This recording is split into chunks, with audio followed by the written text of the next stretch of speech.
Хотел бы прежде всего поздравить всех присутствующих с завершением строительства первого этапа оптово-распределительного центра с емкостью единовременного хранения более 36 тысяч тонн. Это одно из самых передовых и самых современных видов из подобных производств, которое отвечает самым высоким стандартам. Мы стали свидетелями того, что зародившееся в нашей республике весной 2014 года интенсивное садоводство получило логическое завершение.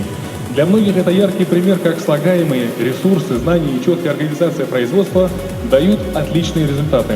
Пример, каким образом нужно создавать подобные проекты, создавать новые рабочие места, украшая цветущими садами ландшафт нашей красивой республики, с одной стороны, и создавая самые современные, самые высокотехнологичные мощности по производству, хранению и обработке фруктов и других сельхозпродуктов с другой стороны.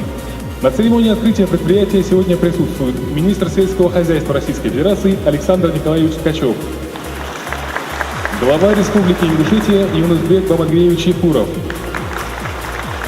член Совета Федерации Федерального собрания Российской Федерации Билан Багаудинович Хамчиев. Предприятия, которых на самом деле немного в нашей стране.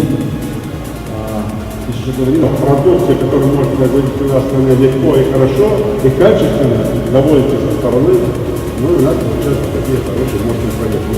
И только не Вы заслужили, мы для вас это создали. Надеемся и дальше улучшать будем для вас условия труда и работать. 2, 1, пункт!